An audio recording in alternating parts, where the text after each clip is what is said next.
Yo, I hear it. Yeah. Oneness.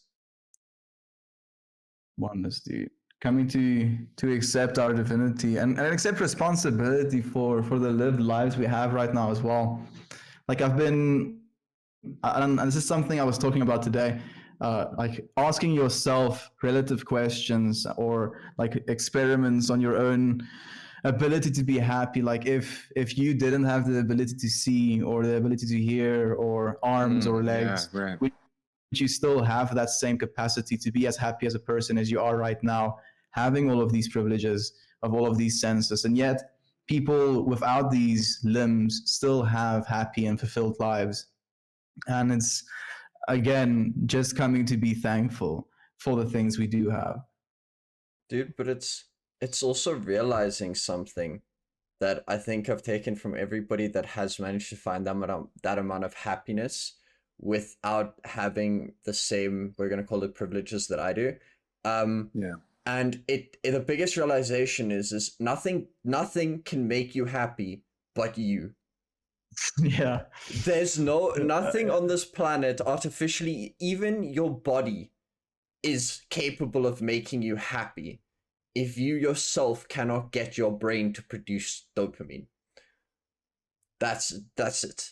You have to try and get to a way where you are comfortable enough and you understand that it isn't things that produce this hormone. And it sounds weird, but I've recently started doing this as well, where you start realizing the thoughts that you have and the feelings that you have for what they are as chemical reactions.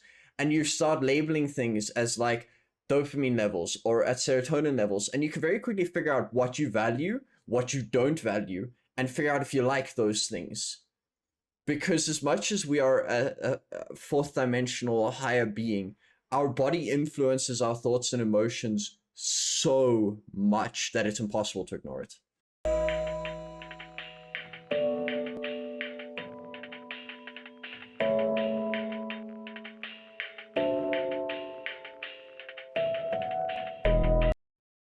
Yeah, What dude, like I reminds think. me. Go Oh, ahead. please, no, please, Aaron.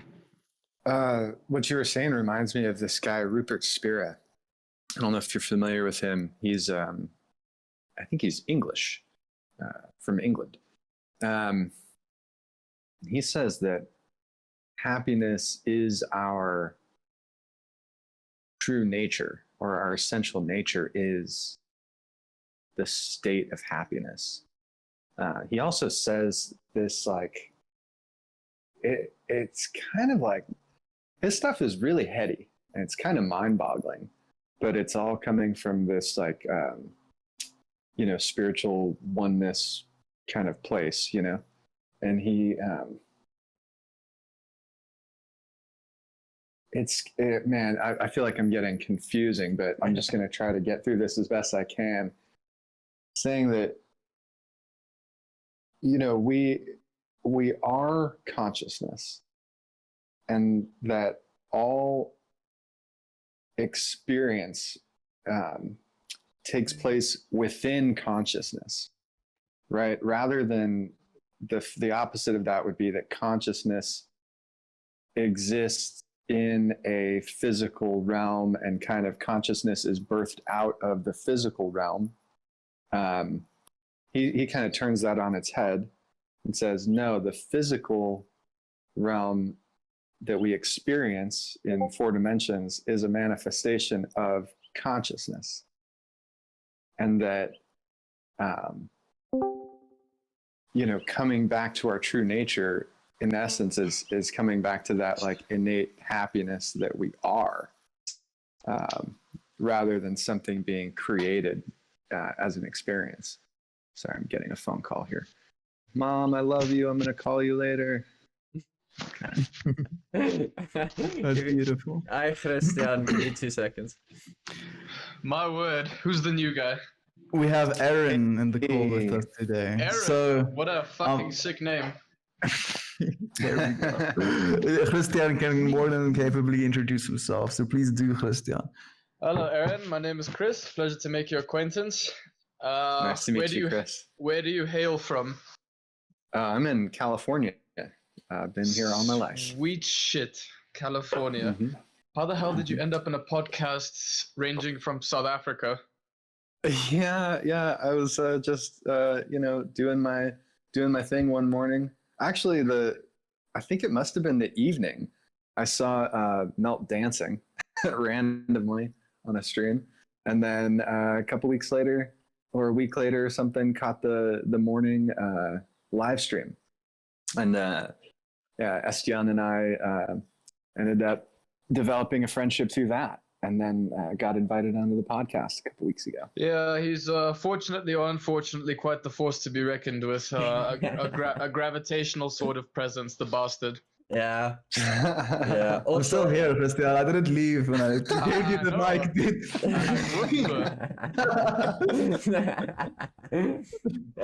Dude, I actually told Aaron about you, Hristian. I told him about both of you. So I'm happy that you can make an acquaintance as well, dude. Friends meeting friends. I look forward to getting to know Aaron a little bit better, especially through these circumstances. This is probably one of the best mediums to actually come to understand another human being. Yo, dude, you learned so much. Go watch last week's episode if you want to, like, holy fuck, I love these things. I love these podcasts. They're one of the greatest ideas we've ever had. The people we get to meet, fucking top notch. Oh man, Yeah, I'm looking forward to getting to know you too. Are there any set topics today? I'm sorry, I came in bloody late. My life has been a fucking Have we ever storm set so a far. topic? Have we ever set a topic? No, not really, but there's usually a sort of overlaying, shall I say, tone, aura, aura to the conversation. What are we hitting today? Are we hitting like dark and gloomy, happy and bright? So far, we've spoken about the Tao, consciousness. We had a conversation about oneness, and then I was talking about how aligning dopamine to things is how we basically figure out what we like and don't like, and figure out what we if we want to keep those things. And then Aaron, isn't Tao like the complete suppressant of dopamine? No, or the addiction to it? Tao is the absolute surrender to competition and to forcing life. The Taoism is like you settle down to the point where you become an uncarved block of wood floating down a river. So it's not the surrender to competition. No, yes.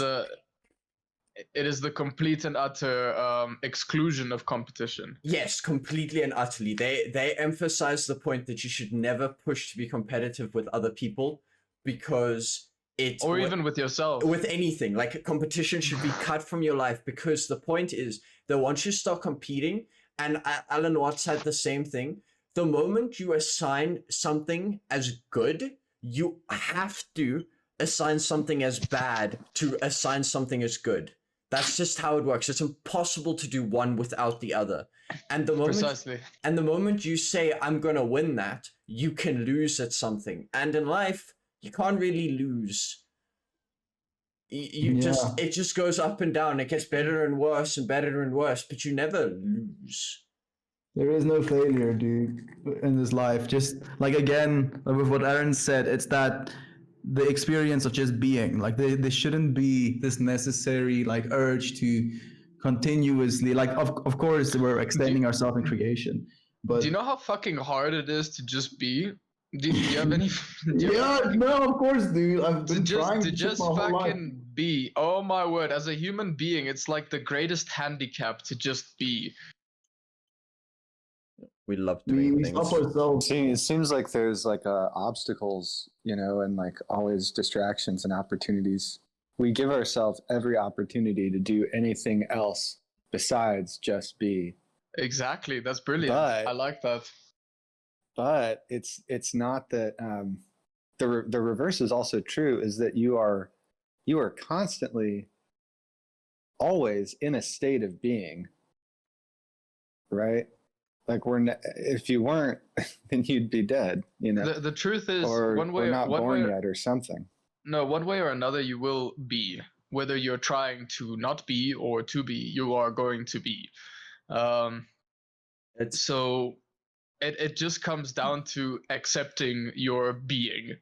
And that's where the Taoism comes in. It's accepting the state that you are in. yeah, It's like settling down into the river and just letting the current carry you, instead of like trying to swim upstream or swim downstream even, trying to achieve something. Like, you're gonna get there. Just kind of relax, float, and let the river carry you. Dude, you see the part where people say that you are going to get there has always been Estian and I have clashed on this many a time. Is when people say that you are going to get there eventually, I tend to disagree. There are certain things you will never achieve. No matter how much you wish for them, no matter how much you claw at life and beg for it and fight for it and put in the effort and the energy, there are certain things you will not achieve. Yeah, I'm Yeah, not, you can. Why would I disagree with that? Aaron, like that? you tend to stray towards the mentality of anything is possible if you put enough energy into it. Oh, dude, just divine intervention as well, dude. Like, with the infinitude of the universe and the grand mind of God, nothing is impossible. Literally. Of course, I will agree with you on that point. But if we take it on the scale of the human life, the limitations that the human flesh is forcing upon us, the spirit, sure, maybe in a plane that I don't understand yet and maybe never will. Sure, everything is possible, but in the physical, biological, just raw, the thing we call reality,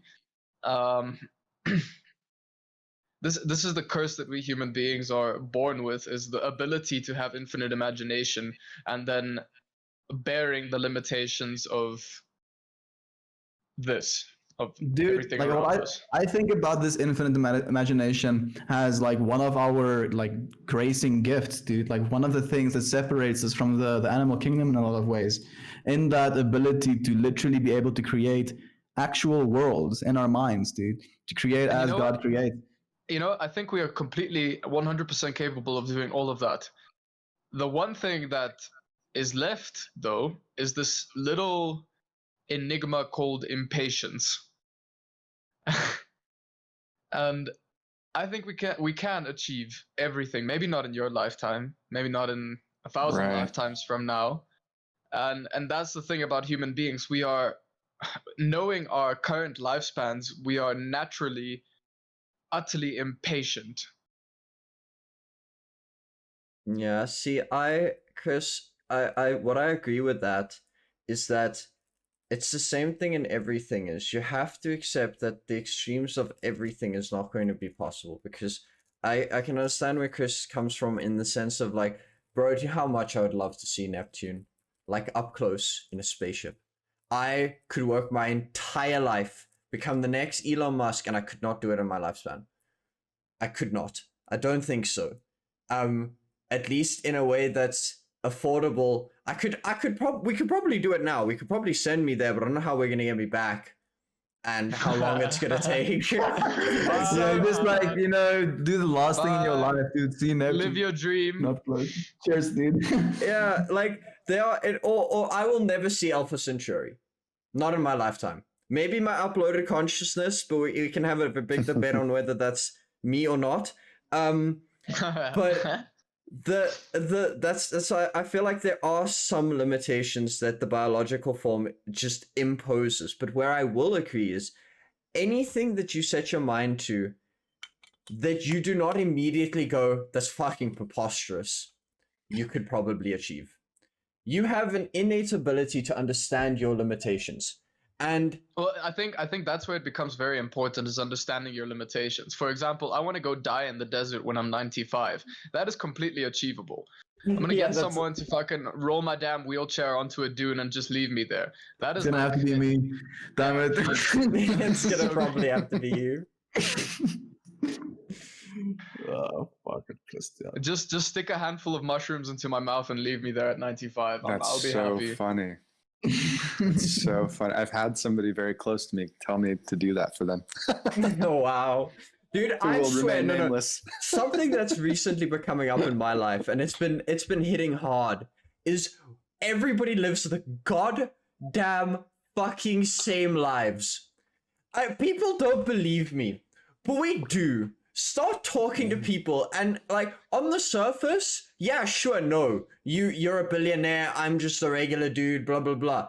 But you get like 1 or 2 levels lower, and you start talking about intimate connections, and you start talking about emotions, and you start talking about worries.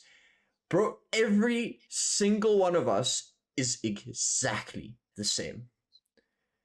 There is no separation, dude. And it's been True. slowly breaking my brain. The illusion of separation. You're Dude, dude. it's The a really good illusion, one. the illusion that you're separate from the air around you. Yeah, dude. Like From this is the something I people like to talk continent. about a lot. From the people a continent away, you take into account the span of the known universe. Not even the unknown universe. We're talking about the known universe, Yo, the dude. observable universe with the technologies that we have been presented with in our day and age. Oh my fucking god. Sweet shit. We are literally closer than the fucking atoms in a neutron star compared to the rest of the fucking universe. Yeah. Yeah, right. It is retarded. It is so utterly retarded. And we think we're so damn desperate. Human beings are fucking hilarious. Yeah, dude, playful, dude. I think it's the playfulness of God in a lot of ways, dude. About this way to like really deceive itself into believing these like paradigms, dude. That word has really been ringing in my head of people living entire lives in entire like almost whole worlds, dude, whole universes of perception, of belief, of understanding, of feeling, and they refuse to accept that there's anything outside of that, dude. Like flat Earth, like theories, like there's actually people that genuinely believe that because it becomes a paradigm where they feel familiar, dude. It's an egotistical fear of being wrong.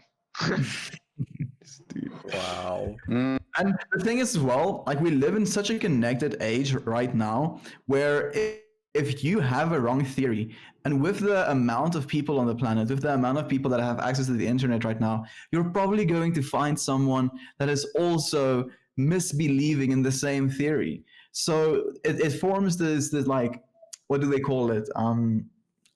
Circle The jerk, echo chamber. echo chamber. There we go. That's the word I was looking for. I'm sorry. Echo chamber is a better word. Thank I you. prefer Eric. Circle circle jerk's the jerk. best. I'm I sorry, prefer that's circle the jerk. dude. It's the rest of my life. I will call those groups circle jerk groups. I'm It sorry. really is what it is because It is. they misbelieve something and they have people that also misbelieve the same thing. So they have this, again, like a better word, echo chamber, where they receive the same information they're putting out.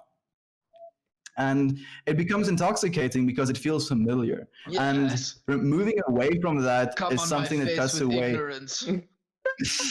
Please, we don't want to be censoring and like cutting audio out from the Nah, dude. podcast. I have left everything in forever. I've only cut out visuals.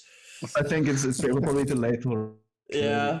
Also, can I just interject very quickly, Chris? You know that the thing you were talking about how close we are between people and known universe? Well, I quickly did some calculations. And it turns out that the distance from me to somebody 10,000 kilometers away is double the length between planks to the known universe. Only 2 planks? Like, no, 2 plank lengths. Like Fuck. the tiniest, it is double the distance. No, half. What would it be? If it's to the if it's to the negative 96. Half. No, if it's to the negative 96 and a plank length is to the negative 44, is it half? It's half the distance. Yes. It's half the distance to a plank length.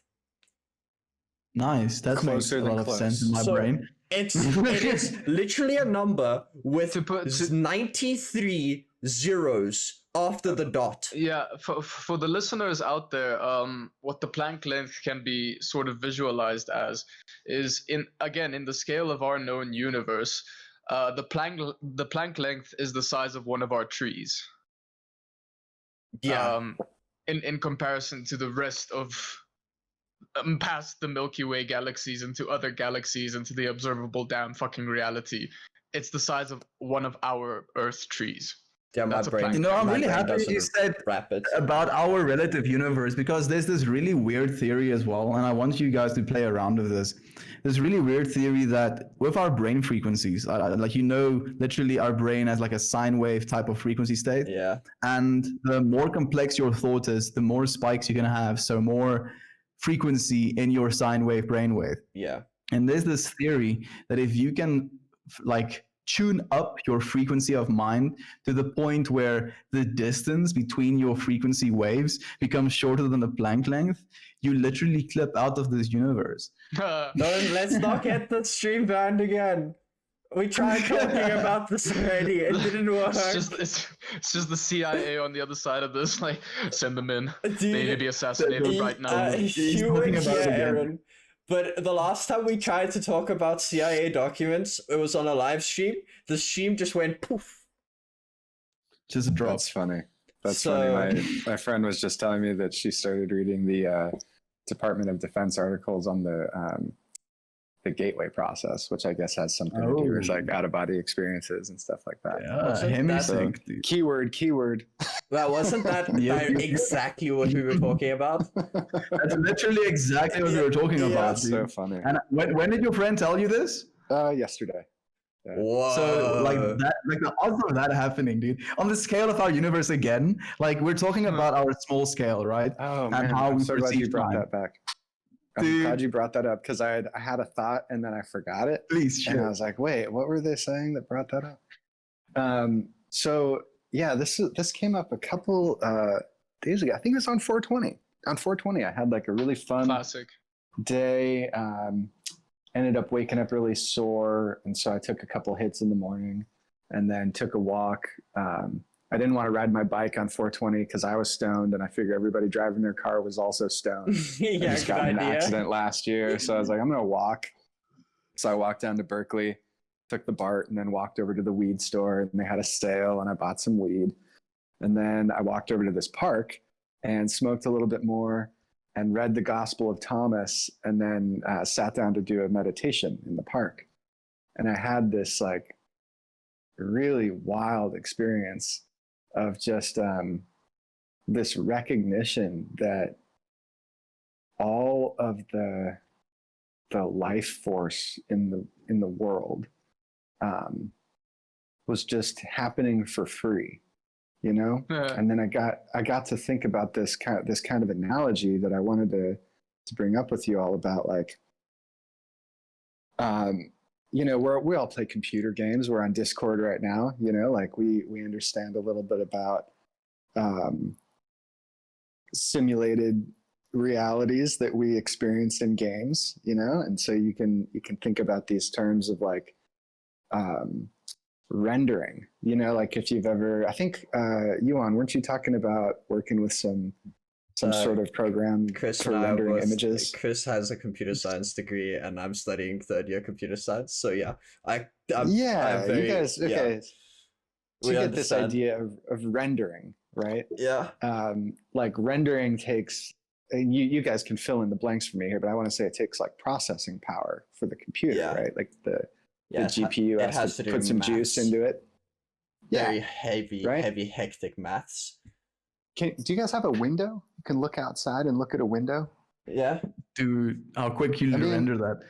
Yeah, like look at what is being rendered, like instantly, and the latency is 0, right? And the definition, like the graphics resolution, goes to the Planck length, right? It's So funny it's you should like say that because my there's- eyesight is fucking Okay. shite. Yeah, Sorry. you see, Christian opted for like the low res settings. I really told him not to. Yo, And he dude. was like, bro, it makes the game harder. I'm like, I know it does, but why do you want it to be hard, dude? He Nah, was like, dude. Well, he's just saving all that processing power for the other parts, right?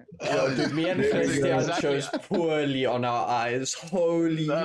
fuck. I switched it out for spiritual vision, bro. Okay, the third eye is all the way open. Nah, dude, you know what I can't see in the physical, I see in the spirit realm. Nah, dude, And my best I one have is to still. say, Yeah, go for it. I'm sorry, I'm interrupting. sorry to interrupt, Johan, but this is an important topic. It was a very interesting thing that Aaron said a couple of sentences back, where he said that reality is all kind of happening for free. I'm curious as to why would you say that?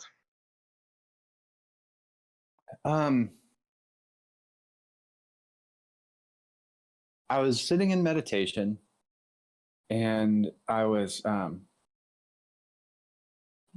of like, I'm going to use SGN's word, playing with this idea of this technique, rather, of doing less. You know, do less, do even less. Like, put even less effort, and then a little bit less effort, and then even less effort into what you're doing in meditation. And it kind of struck me that, you know, in essence, Chris, it's just being, right? Just being without putting any effort into being. And then it was like everything came alive to me. And I could see how there was all of this motion and light. And I was doing absolutely nothing. I was doing as close to nothing as possible. Nirvana. Yeah. Here's where I bring forth the argument of, I don't have the correct word right now, it escapes me, but it comes down to a sort of duality. So in many ways, you can see it as free, that all of this is just happening, it's just being.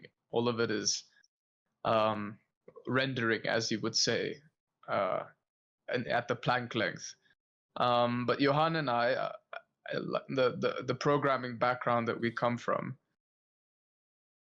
it's interesting to see just how much has to happen for you to see a color. Mm-hmm. Fuck a tree. Yeah, just the wavelength. See a color. Just to see how much has to fucking happen. I am talking an infinite amount of time, an infinite amount of resources that has brought you to this point in time. And you take it on the flip side of the coin, and it's just happening. It is free. It is just being. It is all in the now, in the moment. The now always takes no effort. But by God, the huge amount of shit that had to happen for you to be alive and breathe and have eyes and to see a fucking tree, the tree to fucking grow, the sun rays that have to come down from the fucking sun to give this thing energy, the fucking not chromosomes, what the hell was it? Photons? Chromosomes are in there too. No, chromosomes, yeah, as well. But the chlorophyll, thank you. Chlorophyll that has to be in there to make the tree green. All of these things, all of these tiny little variables, tiny little factors, all of them working together for you to see this beautiful sight. I mean, it is absolutely mind-blowing. It's infinite. It's not mind-blowing. It is literally infinity happening in front of you. You are constantly looking at infinity, and I can't believe people are sitting around going, I'm so fucking bored. Yeah. God, I'm bored. Dude, that's why, like, look at a tree, dude. This is something I said today as well. Like, we were talking about going back to, like, depressed 15-year-old Hristian. And I was just like, just go look at a tree, dude. And it was like in the same spirit of this infinitude, dude. Looking at something and actually looking at it and noticing how there's always an infinite amount of things you can constantly realize, look at, notice. Fractals upon fractals upon fractals. Literally. And it's like literally awe-inspiring to see just how much of it. And again, to come back to Aaron's, it's happening freely because there's just like billions and billions of these informational points all around us that we can constantly interact with and experience. And like thinking about a computer having to do stuff like that, especially understanding how much it takes to render like a 3-dimensional image once, dude. Never mind rendering the image once, rendering all of its properties, rendering the individual strands of hair on our heads that are flexible and interact with each other, the little cells that move amongst each other. Holy shit, dude! The computer is the closest thing to a god machine we've gotten to so far. And it's pretty shit at it, to be honest. It's pretty shite at it, but it is the closest we have gotten, and honestly, it's still fucking marvelous that we even got. Dude, a computer, and I don't think people fucking understand this until you actually go and do a fucking computer science degree. It is all ones and zeros. Do you know how fucking retarded that is to render everything that we can render with a goddamn computer all in ones and zeros? It is stupid. Yeah, it seems fucking stupid. It seems very mundane. Like, oh yeah, you're just rendering everything in ones and zeros. And then you start understanding how much shit is going on in that computer in ones and zeros. And all of it makes sense, and theoretically in ones and zeros you could describe the entire universe down to the Planck. And that blows my mind even more. But what I did find very interesting though, and this is something that Alan Watts also talking about. I watched the podcast of him this morning, so that's why I'm going to bring him up quite a bit. But he was talking, because remember you said the duality of nature and the duality between you and the outside world, which kind of falls in the same way of you can't have good without bad, and you can't have that kind of conundrum where you are you, and the outside is not you, thus it's either a 1 and a 0. And the question now comes is do we only, or are we only able to render it to the point that we have gotten because we can only think in ones and zeros? And is there a lot more and a much better way to do something like that is not in a 1 and a 0? That's a really good question. It comes down to this. This is where reality lies. It is not in the 1 or the 0. It is, those are the ultimates that will never be reached ever. It is everything in between. Everything in between, from a 0 to a 1. That is life. That is reality. Yeah, I would posit that it's actually that which is like primordial to 1 and 0. You know, that which 1 and 0 come from. I like that one more as well. It's like this this whole idea of like how complex the computer is. You know, it's like when I was sitting in meditation, I had that kind of glimpse of a way to reference what I was experiencing through the language of like a computer, because that's, you know, something that's a little bit easier to grasp conceptually. But the computer, in essence, is like a machine within a greater machine, right? And the greater machine, which is this consciousness that we are also experiencing all of these different things within, that is something that like truly boggles the mind. Like you can't really get to, I mean, I don't know. I guess all of life is like a pursuit of an understanding of what that is. I think it's gonna be. I think it's gonna be in our lifetime when we create the next step to consciousness. So we've already done the calculation power, the amazing raw logic that is computers. Like they have the logic down, they have the mathematics down, but now start trying to inject emotion and imagination into it. And I think it's in our lifetime when we will actually be capable of facilitating that. And when we do that, our time is done. Our time is over. That's You think humans will die, or we will no longer serve the same purpose? Humans are too selfish to die in that sense. We will probably take that thing and stick it into our fucking brains and make us that way. That's probably what's gonna happen. See, I feel like an AI in your brain, and we've spoken about this before, is gonna be very different than people think. I don't think an AI will ever take over your brain.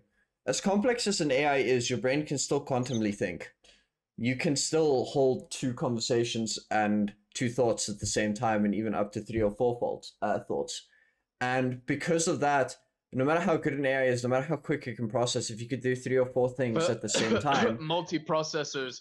yeah, but okay, fair enough. You could do multiprocessors, but what I'm more trying to get at is the fact that you don't realize that there's any difference between the three separate brains in your head already. Neither does a PC. No, it doesn't. It's one thing. You can't have the whole thing without. You can't have the whole thing without the one. And in that same sense, I think it's going to end up where yes, the AI is there, but you still have everything else. With that, the AI is just going to produce a human machine hybrid that can properly process emotions the way biology can and millions of years of evolution has done for us. Why would we go through the effort of producing it again? And then you take a cold, hard, logistical thinking machine that can do thousands upon trillions of calculations in a second, and you enhance the two. And now that becomes, it might become a new one. It might not be fully human anymore, but it's definitely still going to be human. Yeah, and like the biggest thing I feel about this topic at the end of the day is with our divinity as human beings and the way that we've been pursuing this technological betterment. Not only the fact that we've been pursuing the actual like building of computers and chips to facilitate these artificial intelligences, but we're also basically following a fundamental rule of the universe. And this is something that we basically ended on the last stream of if the universe is like one of its purposes at least is to facilitate consciousness, and one of the other rules of the universe is to do it as efficiently as possible. A super intelligent AI that can think complex thoughts, reason, have experiences cheaper electrically or energy wise than a human being can, then that is exactly what the universe wants to facilitate. So who are we to say that that is something that's wrong? Or all the universe wants to facilitate is the continuation of infinity. It doesn't care what pattern it comes up with, it just wants it to be different from all the previous ones that have existed before. Hence why you are this weird fucking fleshy thing right now with 5 digits on each hand, with a dick in between its crotch. I mean, we're fucking weird if you think about it. Yeah, we are really weird, dude. Have you ever stood in a shower and really looked at yourself? We're weird creatures. dude, like today I was talking about how weird we are as humans. Dude, our teeth and the fact that we brush them, dude. That shit. We keep our teeth clean. Fuck, that's weird. Right? It doesn't make sense, dude. Like, oh, fuck, that's so weird. We're gonna stick this bristly stick into our mouth and move it up and down so we can get the bacteria off of our clean white teeth. Yeah. Or mouth stones, dude. Oh, our mouth stones. They're not even mouth stones, they're mouth hair. Yeah, technically. Dude, they're mouth hair. Like super condensed hair. Gum fingernails? Gum fingernail. What about like this idea though that like does consciousness arise from experience, or does experience arise within consciousness? It's a duality. Again, it's one into the other. One cannot exist without the other. I also was about to say, I don't think you can divide it. I think experiences cause consciousness. It's the argument between the chicken and the egg, which came first. Guess what? They both did. But you see, like it definitely has this kind of like feeling of there has to be some sort of consciousness for there to be something to experience it, right? Like the consciousness is the experiencer at the end of the day. Yeah, but how is it possible that you were able to realize that this was an experience without the experience having happened multiple times before? Not only that, but consciousness, the way we have scientifically deduced it, is chemical and electrical reactions within this fucking muscle thing called the brain. Right, and I think that is wrong. I think that is like science comes at it backwards. And I think it's actually the other way around, that consciousness exists before anything else, and that everything exists within consciousness. I agree And with so that. then when it comes to this idea about like, are we going to develop an AI that can assume consciousness? I think about it more like consciousness is in, well, one second. I think about it more like, I just want to like give my little metaphor here, and then please take the floor. It's like oh gosh, no, I'm losing it. But it's like, okay, let's just go with like a really easy one. It's like the consciousness is the molten core that's underneath the crust of the earth, right? And then like any being that has consciousness is like a crack in the crust where the consciousness can leak out to the surface, you know? So I don't know that it's necessarily like we're going to engineer a machine that is conscious, and thereby we are engineering consciousness. But it might be something like we engineer a vessel that has, these properties, and then consciousness seeps into it, because consciousness is like primordial to everything else. But I really like that. That's my thing. My brain is to just give me like a second. I'll get back to you now. That's not hard. That's quite insane. I really like that idea. Like the way I'm feeling about it now is like, especially, so I'm thinking of it from a purely almost processing power perspective and ability to reason as well, because I believe in some ways the amount and the specific, I want to like almost put in air quotes, flavor of consciousness we're experiencing right now is partially because of our like bodies, our brain chemistries, our like organs, the things we sense in this world with. So damn, I think in that way, maybe AI, if this consciousness seeps into it as well, it would have a significantly different sense of what consciousness is than we have right now. Like the same way that a frog has a consciousness that differs from our consciousness. Yeah, so dude. Then I'm gonna now But that ask is you the essentially the question. same. Can I? Dude, like I'm tripping out a little bit now because same. I kind of thought about AI intelligence as being, it's gonna be like a human, but it's not gonna be like a human at all. No, and that's the point. No. We can simulate it to be exactly like a human. yeah. You can like maybe code behavioral if statements, dude. But The thing is, Trillions upon trillions of if statements, but yeah, like billions. But the thing is, so the question I wanna say is now I'm gonna ask you two questions. And the first question is then consciousness can only arise when the fundamental properties are in place for it to happen, and that is, it needs to have certain sensory, the biology, the sensory ways of interpreting the universe. That's why if an AI were to be a thing, you'd have to give it, which we have already done, like driving cars. It needs a sensory input. It needs to be able to interpret what it currently sees. And then it needs to have a whole bunch of extra stuff. Yeah, it needs to be able to react and that. But on a more deeper level, you'd also need to give it some sense of self of what self is, for emotions to arise, like pain and productivity and stuff like that. But you would never need to code the actual emotion. You'd need to give it the certain semblance of what we take as being us and core, and then let everything else propagate. And if we're all agreed that that is the way you would do it, then there's a bigger question. And then this question is fucking terrifying, but at the same time, it's quite insane to me, does that then mean that the universe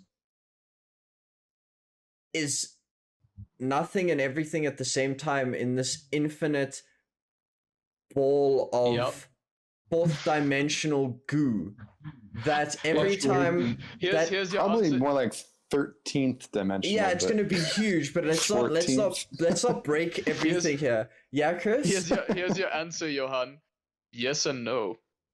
Yes and no. Yes. Yeah, Neither. yeah, but Neither and both at the same time. yeah, but that's fine. I agree, because the thing I'm trying to get to is that then means that that's why stuff like infrared and X-rays and that, if you were only able to see in that, your idea of consciousness would be vastly changed as well.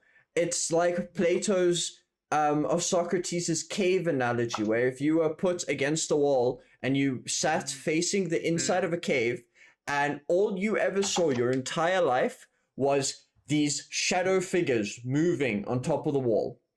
And you sit your entire life trying to figure out what the fuck these shadows are, what's making them. And then one day, somebody takes you outside and shows you that, holy shit, it's a world with colors. You literally shit. You cannot, your brain blows. And then they take you back and they put you in the cell. And now you have to try and explain this to the other people. Nobody's going to believe you. So I actually have something to say about that, Johan. And like it's coming back to something you said about coding what we believe to be emotions and how we perceive and how we interact and how we like solve things as human beings. I kind of think that would be an extreme handicap for an AI intelligence, actually, in a lot of ways. Like I think not just emotions. I think like there's definitely a catch-22 there as well, where if we don't code certain things into it, like especially some moral values, Yeah, we can, like, I can hear you laughing as well. Like we get a new assignment. Some limits. Yeah, dude, but like the thing is as well, like what is consciousness going to be defined as? And again, like this is something I think me and you talked about as well, Aaron, about like who's going to gatekeep where consciousness goes, dude. And are humans going to be able to follow along, dude? Again, who has seen Her? I have. no, I need to watch it. I'm I gonna have open not. a tab. You still need to watch Her. Hristian, a question for you, bro. Why do you think they stuck us on a remote fucking planet in the middle of nowhere, bro? Because they were like, if this thing goes volatile, we want it to be as far away from us as fucking possible, bro. Let's And see how it we're goes. like shouting into space, dude. But they put us so far away that nobody is answering, dude. They're like, dude, like there's this running joke as well, and like the alientologist communities, conspiracy theorists, that aliens are well aware of us. They're just very concerned about us. Yeah. Very concerned. Like it's especially with our like propensity to violence. Dude. They're Bro, like, we are so dudes. unpredictable. It's crazy. Dude, Yeah, I like the theory more that we were at one stage, the humans took over and we were wiped from existence. And now Earth is the first semblance of humanity that is coming back. It's just through natural evolution and the evolution of how to be. And they're just some alien just sitting there going, do we exterminate them? Do we just like that's funny. nuke their Yeah, planet I like before that. this goes out of hand again? The court of aliens sitting around, and it's like, is it morally correct to exterminate these ones? And they're like, and then the fucking hippie aliens are like, no, these ones aren't their you don't ancestors. understand. Yeah, these ones aren't their ancestors. They murdered each other for 500 years in one country. Nobody no. have a right to live. 5,000, 10,000 years we've been murdering each other. Yo, dude, yeah, but I'm specifically referencing Japan, early feudal. Okay. Bro, I think like Nuking, 40 dude. million people died in those 5 years. It was in those 500 years. It is disgusting how many people Yeah. were killed in that era. And oh man, I love it. Feudal Japan for the You win. love it. I like. No, I like that's the thinking other idea. I like thinking Motherfucker. about this. Oh, sorry, Aaron. Where it's like, no, it's all good. It's all good. It's like this this federation of aliens, and they're all just like kind of like jealous because our planet kicks ass. You know, our planet is like just in the right spot. It's got this moon that perfectly, you know, we get these great eclipses with the sun, and like everything is just tits. on Thanks, the planet. tidal wave. Everything grows well. You know, things are Cloud great. 9, bro. Yeah, and they're all, you know, they come from planets where, you know, they only get, I don't know, you can just imagine what It's their fucking planet sand, might dude, be just like, you know what I mean? sand everywhere. Sand. Yeah, and it's Yo, something dude, Tatooine. they've evolved in a way to like survive their planet that meant that they had to like, survive in extreme conditions, which meant that they were, better equipped to survive in the extreme condition of space, which led to them becoming spacefaring civilizations earlier than we did because our home planet is so cushy. We can just lay in the sun on the beach and drink pina coladas all day. That's such You a know what I funny mean? idea, Aaron. Because I can see this alien race that is just so fucking hardy and like stone men, completely evolved. to survive Exoskeletons, sand- dude. Their sand world and Or shit maybe like they're that. not even men and women. Maybe they're unisex because and and they then look at us and they're like, man, this Or they lay. this culture that gets to have sexual relations with each other in order to procreate, scratching their And then- head. Then Oh, they looks come fun. to Earth, bruh, and they're like, we're gonna invade this planet, and then we just drop them in the ocean, dude. They fucking sink and die. I don't know. I don't think they're going to invade. I think if they were going to invade, they would have already done it. I think that as well, actually, Aaron. I think we are the invaders, bro. I very much like the idea, and I know hope we're this their is. children and they'll help raise us. Nah, dude, I am a narcissist when it comes I to want the some universe. Narcissist. Dude, Why, dude? I believe that the humanity is the first conscious race that has ever come across in this universe. We're early enough that it is a possibility. I mean, a It is a billion years possibility. ago was the first time life had a chance to even start. Oh no, what was it? 4 billion years 5 ago. billion years ago was the first time that the 17 billion year old universe became stable enough to actually bear life. And it's literally about as long as life has existed on this planet.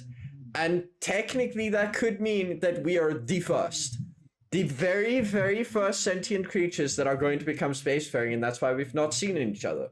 That's one of the Fermi paradox theories, right? Here's I my I don't agree. Just I also but don't. it's here's fun. my conclusion to Johan's argument is I think we can dick swing as much as we want until we're proven wrong. Yeah, bro, like, what are you gonna do? We haven't seen another alien. We have our theories. We have our I don't want to theories. be that guy that is like the alien like actually comes and abducts me and is like, you fucking fool, you thought you were alone. And they're just like sitting laughing at me, dude. Yeah, smoking I joints. would love to be that guy, Estian. I would fucking love it. Dude, My God, can you- finally. Dude, Nah. for whatever reason, when you were saying that, Estienne, it just made me have this thought of like, what if there's like literal space weed on another planet that another alien First person civilization? to the space shuttle, bro. No, Dude, I I've, mean, like really I mean thought about extra this as well. planetary, like a whole other culture, a whole other world, a whole other being on that world has a plant that does something similar to what weed does for us. Wouldn't And that they be tune awesome? into the same mind frequency when they smoke it as well, dude. I would like to Because think. we're all consciousness. There's no Yes. separation. Dude, it would I make me love the hand so clap, bro. happy. It would make me so happy to meet some fucking alien potheads, bro. Yo, dude. That would be the coolest. They're aliens. He gets so Yeah, I would love, like, Oh, dude, I and thought that I've will legitimately be- thought that will about be this as what- well. Go ahead. So, like, I've like just being able to, like, if an alien, like, let's say aliens land on the farm tonight, and they like rock up to my room, I would 100% offer them a joint. I'd be Same. like, Well, that's what I was would- gonna say. That's why they came to Earth. yeah, exactly. Like, I'd be when like, you guys I don't have know some if this dang thing weed. will kill you or something. Test it first. I smoke what it all is the this- time. It doesn't do What jack. is to me. this? What is this green cheese, bro? What is going on here? Oh my God. This is the best shit ever. Yep, we're invading your Us planet now. that What? Yeah. Yeah, you give them weed, they're like, bro, this is the tits. Guys, Oh, that's send so a message back. We need the planet. And like, Yeah, they just- the next they moment, have you just to see the acknowledge- warp. Boom, boom, Dude. boom, into the on top of the planet. Ish. Dude, I imagine them having the technology to just like extract the weed from Earth. So they just process Earth and extract all of the THC as like the byproduct. That's funny. Oh yes, dude. Dude, and here's the funniest thing, the most hilarious thing to me about it is everything we have said right now has probably happened somewhere in this universe. What Probably. infinity actually means? Yeah, dude. Like, genuinely somewhere, some alien has landed on another planet, because as much as I like saying I'm a narcissist, I'm not stupid. I know that if we have spacefaring, the probability is that everybody else that is also alive at the similar time is also spacefaring. So I'm not, but there's probability. Spice and probability. It's not that great, but it's there. Also, what can I? Oh, okay, that's Chris. So what was I talking about? My brain. Spacefaring Spacefaring civilizations. civilizations. And so I just find that insane, dude. Like the fact that it is a possibility that somewhere, some alien has landed on another planet and smoked some ganja with somebody and just been like, this is the tits. It would make me so happy if we could invade an alien planet and all of them are like screaming in terror and all of that, and we come out of our fucking giant metal spaceships, you know, in armor and shit like that, and then we just crouch down in front of one of them and like light a joint for them and pass it over, dude. Oh, it would make me so damn happy just for them to like realize we're not here to hurt you. We're just here to understand. Dude, I love the idea of the reason we landed plate mail and that, because we've had one incident where it was just carnivores and they immediately attacked us. So now we arrive at plate mail and it's like industrial, what do you call it? Space vehicle plate mail. And you're just there like, okay, immediately joined. Dude, I see us rocking up in like freaking Warhammer 40k freaking armor. Dude. Yeah, Space Marine vibes. Yo, take off the helmet, light up a joint, dude. And they're like, we've seen this show.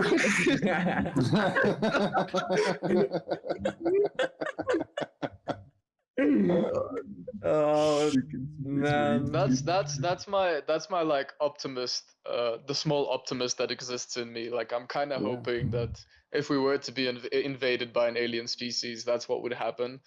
Like if that could happen, because it's a 50-50, you know, they either come in and they fucking obliterate us and kill us all, or they enslave us and make us sex slaves, which is like a pro and make con. us a sex slaves. That's where you go first.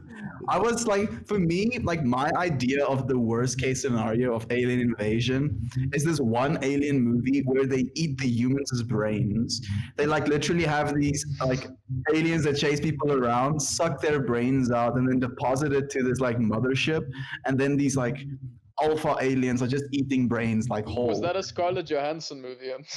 no, I don't think so, wasn't dude. it But like a Scott, like a the zombie? What's the zombie movie thing with I know which movie you're talking about though. It's a fucking. I'm trying to find it now. Please find it. It's called Skyline, dude. Your Skyline, dude. Like it was so surreal to me to watch them slurp down those brains. So like when I think about worst case scenario, aliens invading us, I think about brain slurpers too. No, they Tyranids. I'm sorry. Tyranids. We only have to like look at our own history as humans on this planet to understand that, like, you know, horrible shit things can do to us. Well, yeah, but also like just the fact that we're biological creatures, even on this planet. We've had, you know, I'm from America, right? So, like when people came over from Europe to North America, they brought a bunch of disease with them. That two of the same species on the same planet, just because they were just because their populations were developed in different parts of the planet, when they came together, there was all this disease because no one, you know, they didn't have the right, you know. After the white people went through all the plagues in Europe, they came through like all immune to shit. All the French people in North America were like, "What the fuck is this? We were basically the rats of the planet, dude." And then we have COVID right now. Yeah, you know, like, COVID's like a similar thing. I think you don't have earphones in or something because we're double hearing stuff. No, I got earphones in. I can hear a background TV speaking. Is it a TV? It sounds like a TV or something. Oh, it's someone trying. Oh Christ! It's someone trying to call me. All right, boys, but I think this is the end of the podcast for me. Thank you so much for tonight. Can you hear me? Yeah. Oh, we can. Yeah. Thank you, friend. Oh, all right. Thanks, guys. It was a pleasure to meet you, Aaron. I look forward to having more podcasts with you. I dig the vibe, and take care of yourselves. Love and light, brothers. Yeah. Cheers, Chris. Love you too, man. And check you again. Damn, the time really flies on these things. Dude, I might have also started us the moment we got in this call. I didn't wait till Chris got here, so we're at an hour of recording right now. Oh, I think yesterday we did talk about last time we talked about just starting right from the bat and then editing out. Yeah, so I did that. So we have enough footage, and the beginning is brilliant because I kind of got just after you started talking about your three truths you have, and then it just went perfectly from there on. I didn't even need to segue anything. It's just I'm just gonna post the video. It's gonna be brilliant. Sick.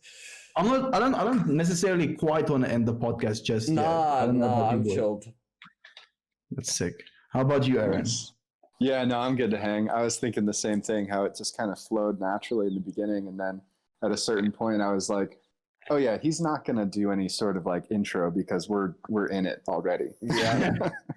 I forgot that like that is technically good podcasting etiquette to introduce people and stuff. But sometimes we're just, as you said, in the flow, dude. Can't fight the river.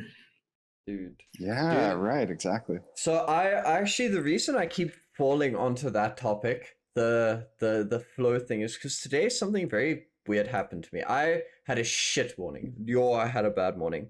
I woke up and I had to write a semester test today at 3. And on Wednesday, I told my lecturer that I actually need to do a demo for one of my projects at 3:20. So I can't start on time for the semester test and do the demo. And then he was like, yo, listen, you need to message the lady that that's the course coordinator for your demo. She needs to move the demo. And so I emailed her on Wednesday night. She didn't come back to me. So I emailed her again this morning. And now you can understand I was quite stressed that everything was going to go poorly because, what about it? Am I going to write my semester test or am I just going to leave it? Or what's going to happen? And eventually at like 12 o'clock, the lady messaged me back. She was like, yo, okay, I've moved it to 1:50. And eventually, but now it's 12 o'clock and I've been studying, but I have also been problem solving for this group demo the whole day and the past 2 days. So I haven't gotten as much time to study as I wanted to. And so now I'm getting more stressed, and eventually we do the demo went okay. It was rushed as hell, but we got it done and everything. Now I have an hour before my semester test start, and I realize I can't get any more information into my head because the amount of stuff I could study isn't worth it, and it's an open book test. And I'm like, you know what, fuck it. I can't. I'm gonna leave it. I'm gonna go watch a YouTube video, sit and meditate for a bit, and then I'll start the exam. Yeah. And that exam was easy as shit. I don't want to say I did well. Like I don't want to just be the asshole that's like, but it was really easy. And the reason I was just like, you know what, I can't change anything that's gonna happen anymore at 2. I'm just gonna let it go. Wherever this fucking takes me, I'll let it. If I fail it, I fail it. If it's too hard, then shit, I'll make a plan. And everything went exactly as it should. I did well, and it just again reinforced that idea of fighting doesn't necessarily work. It's more often that it doesn't. Yeah, it just enters like more strife and struggle into the experience that you're already having that's difficult. But when you can like surrender into that, things just kind of work out. Dude, I wonder if the like epiphanies that you have while meditating, because I know that I've spoken to Hristian about this, but Aaron, I don't know if you know, there's 4 primary states of brainwaves that our brain can be in. You can go in between them, but you kind of normally fluctuate to one and then stay around it. It's beta, alpha, theta, and delta. So 4 brain states. Beta, alpha, theta, and delta. Delta. Nice. And then what about gamma? That's something that's else. Not a thing. It's only 4. And the way it works is beta is your waking state, which is your like normal, like halfway through the day waking state. No, there's gamma brainwaves as well, dude. I swear there's not. I only know of 4. There is. There is. Like Are there's a 5th one. Yeah. 30 hertz and above. Seriously? Heightened perception is what they say is associated with it. Gamma brain wave. Really? What Yeah, is it because sit at? What's the when difference? Aaron between- asked, I was like, that's a good question. And then when you said there is none, I was like, wait a second. Is that the truth? So where does the G go? BATD G? All the way up. So it goes gamma gamma, highest brainwaves, into beta, lower than that, into alpha, still lower, theta, and then delta. Okay, so GBTAD. Yeah, but Exactly still, how it makes sense. still then, GBATD. what I do need to emphasize is beta is still your most frequent state. I didn't know that gamma was a thing. I thought beta was the highest, and that's because it was. But no, it's because I'm reading here. It's because it's your like most prominent wavelength. And now my guess, and something that I find interesting, is because everything is technically just some type of wave function. I mean, you can define subatomic particles as waves. If you change the wavelength of your brain, and you end up with these epiphanies, I wonder if it's genuinely because you are tuning in to this brainwave that interacts with the rest of the waves that is subatomic particles in a new way, and it causes your brain to recognize new patterns in these waves that it didn't before. And the reason it doesn't happen so much in beta is because you've spent so much time in beta already that you've almost discovered enough. You become comfortable. Yeah, you become comfortable in it. You don't realize new ideas because you're not looking for them. You're so used to just being in the state. But when you get to a different brainwave, you're suddenly curious again because your brain's operating differently. That's weird. And so you start exploring these brainwaves and boom, new thoughts. I like that, dude. So like the way that I think about it, almost like in the same sense of like tuning into a higher state of frequency, I feel like that's just literally what you're doing. In the same way with the paradigms that we kind of put ourselves in, you can literally have a more enjoyable life experience by shifting your vibrational frequency and by living in a more like a creative or loving or understanding state of being, instead of being tense and angry and hateful towards other human beings. And that is literally two vibrations. And it doesn't necessarily mean the one vibration is bad and the other vibration is good. But one of the vibrations, like, it's just, I think, better for your overall well-being, your enjoyment of life, and then at the end of the day, your fulfillment of soul, I think. See, I love that, because what you're saying is that there's actually a better state to be your default state, rather than saying one is better. It's just one in the spectrum is a more fulfilling way of living, but everything is necessary. All your brainwaves are going to be necessary for something. You'll probably run in gamma if you run into like super life or death modes. So everything is necessary, but I cannot agree more with you that there is definitely a benefit to being in a more alpha or theta state, because your brain is more creative then. And that's why I started my theory, and I don't understand, or I actually kind of understand, but that it's just incredible to me that these different wavelengths actually produce your brain to be more creative. You like more creative thoughts appear, and that blows my mind. Dude, Yeah. ceaseless creating. Teddy. I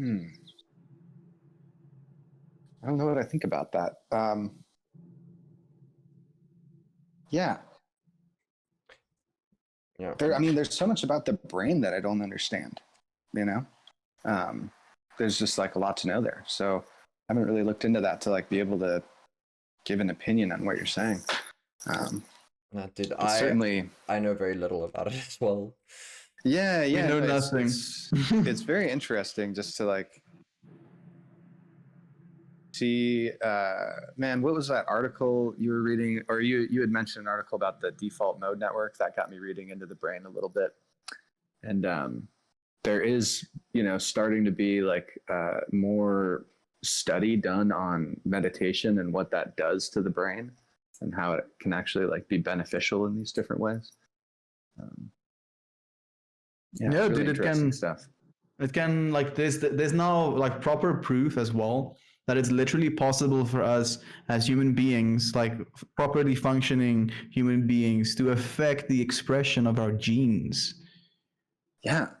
Like literally express different genes, or at least how much of them gets expressed.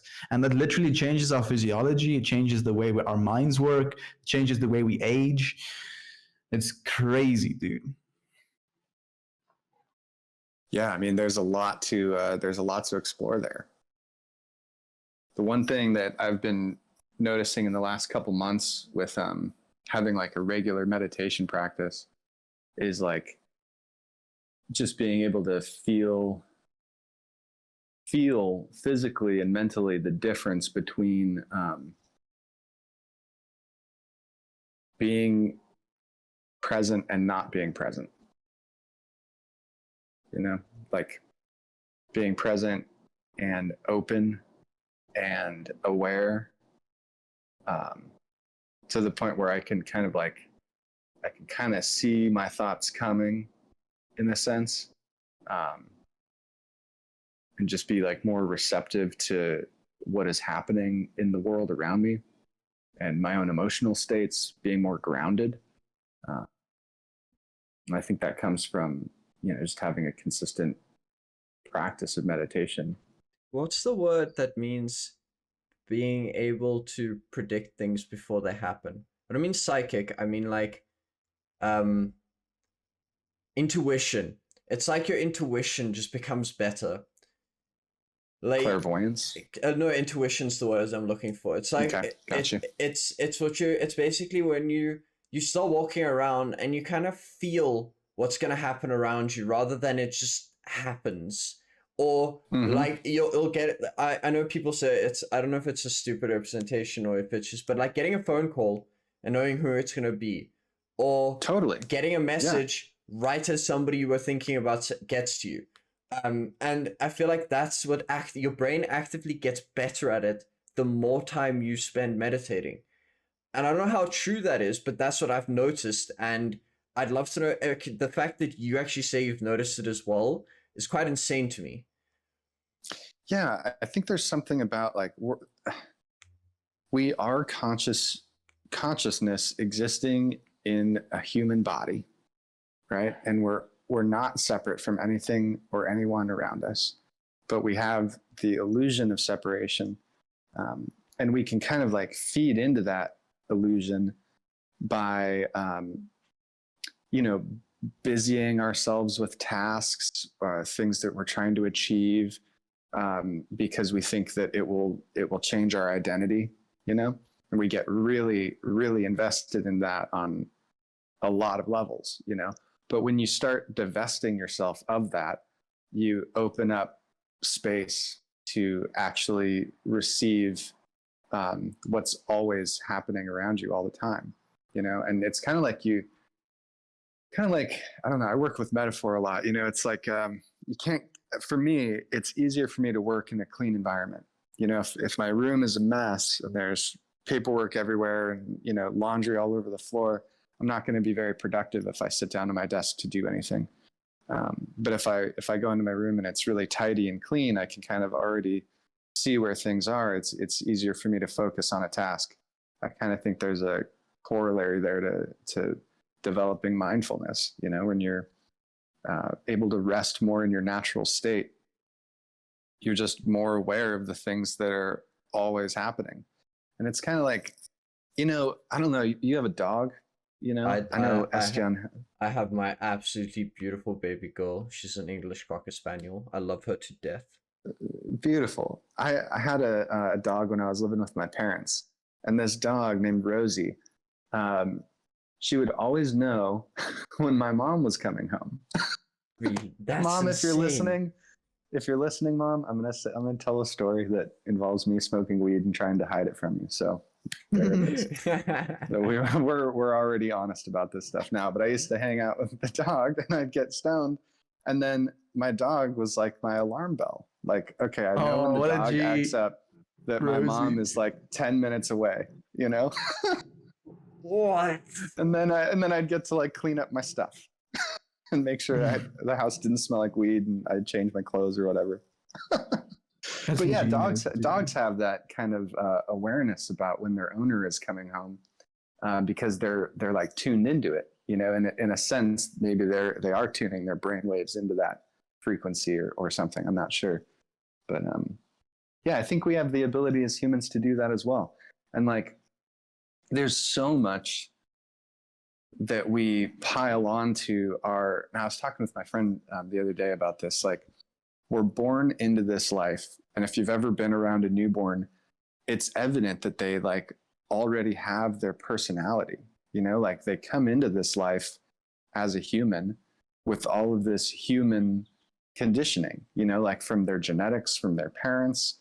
Just the simple fact that they're human, that they're born into a culture in a particular part of the world, like all of that kind of sets them up for stuff. And then as we grow and develop and have experiences in our life, we kind of pile on more and more conditioning, right? To the point where we believe ourselves to be these separate individuals, these little egos that we have. We think that's who we are.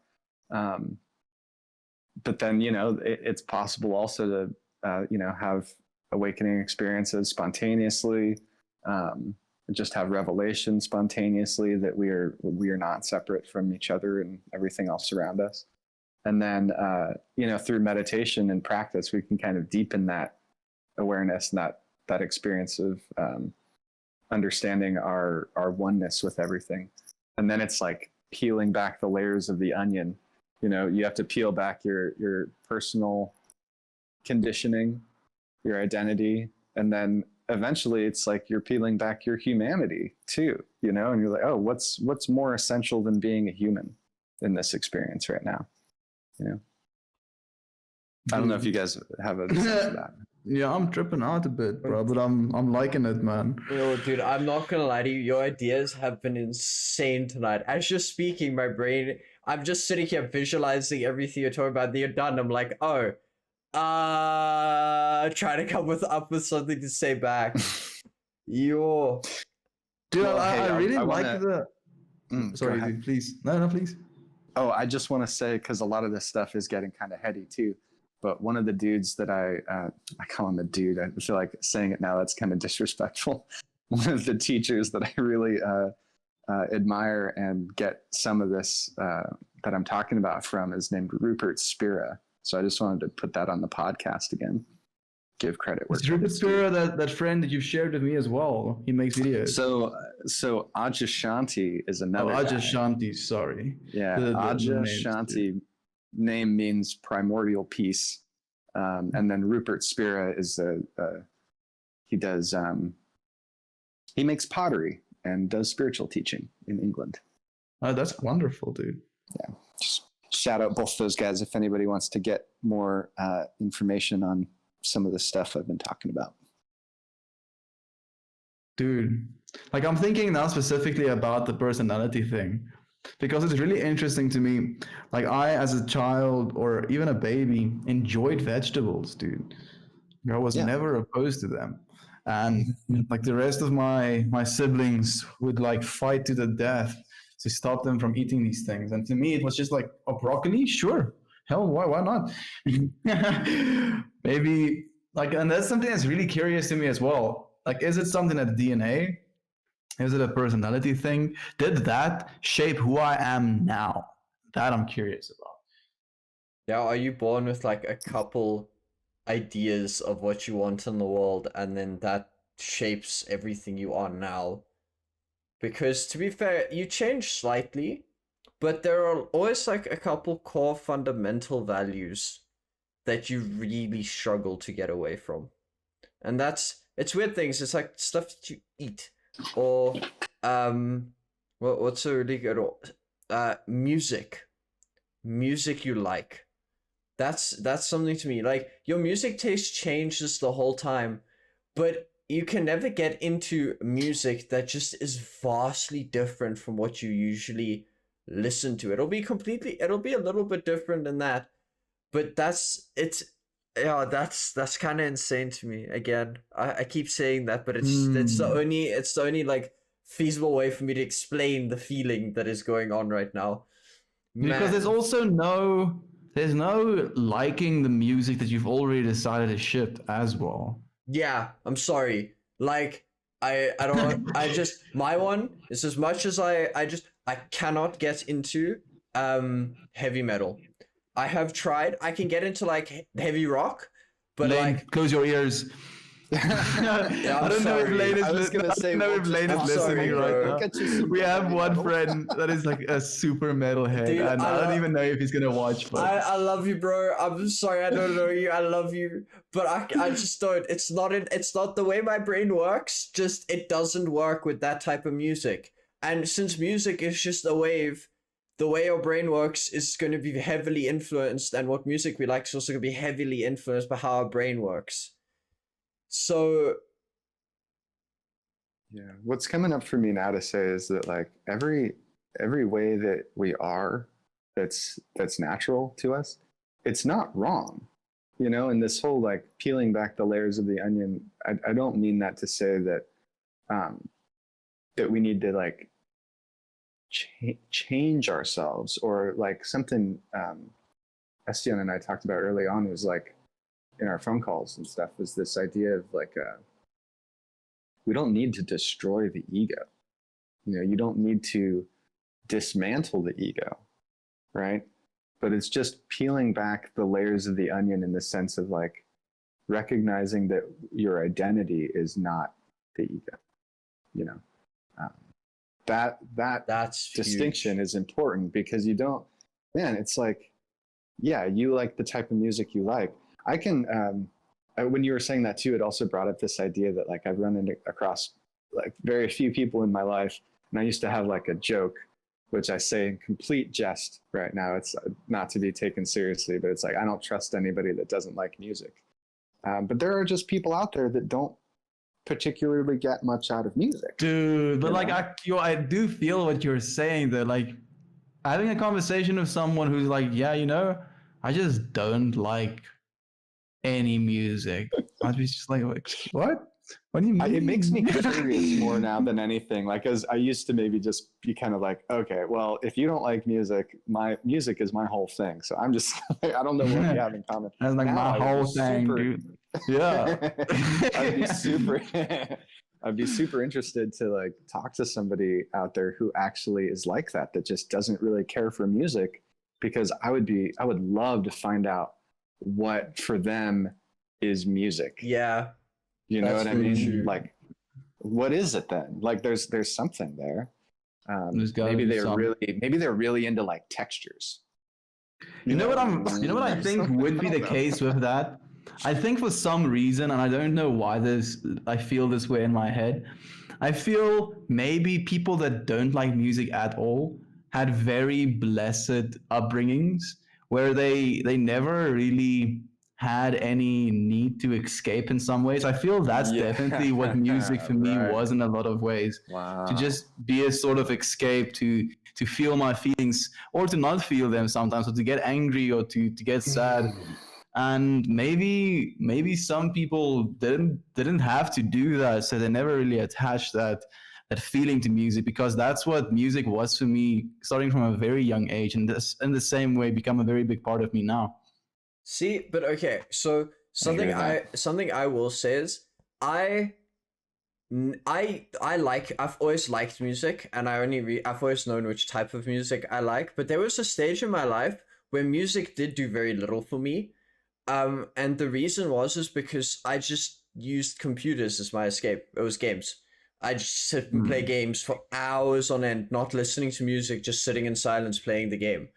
And so I can see people getting to that point as well, where you might be in that point of your life where you're just like, oh, I'm dumping everything onto something else. But I don't know if there's legitimately somebody, and I do mean actually, that does not like music. And if you do, or if you think you're that person, I don't think you found your frequency of music. I was kind of thinking that too. Like, it might be kind of an innate thing. Certainly myself, I love music. I really do. But there are weeks that I like recently where I wasn't listening to songs on my Spotify. My Spotify was just purely podcasts and like satsang and different meditations. And like, I just wanted to hear people talking, and music seemed like just kind of like lower on my radar. You know, like I would hear it around because I'd, you know, be taking a walk or something, and I'd hear people blasting music from a stereo. But I was like in a different phase of like where, you know, my attention was really being called to like listen to people that had wisdom. I was really just hungry for wisdom. And, you know, so you know, different times in different people's lives, different things will draw them. But yeah, and I don't know. I just now I'm like getting lost in my thoughts again. I want to hear what you have to say. I want to quickly ask you a question. Where are you right now? I'm in my room in Oakland. Because can I hear birds chirping outside your window?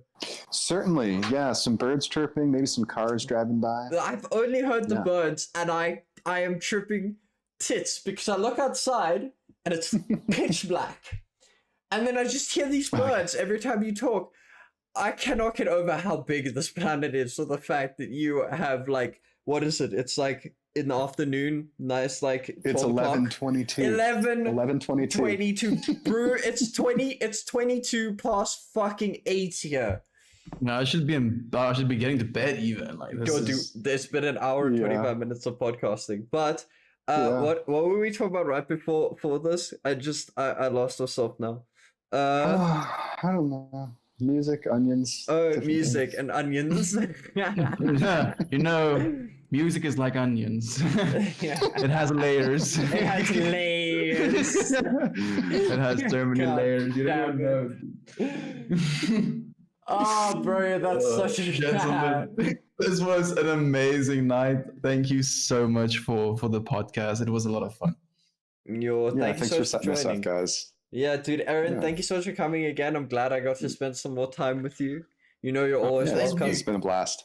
Thank you for joining on such short notice as well. And there is something I want to say, but after Johan ends the podcast, because it's something that doesn't go on the podcast, if you will. Okay. So, I guess. Should we end this call and do another? No, you can just continue here. It's just gonna get cut. Cheers, everybody. I felt. No, Johan, I want to talk to you as well, dude. Yeah, no, I mean, but let me end the thing. Just cheers, everybody. I don't know, like they talk, blah blah blah. Let me blah blah blah.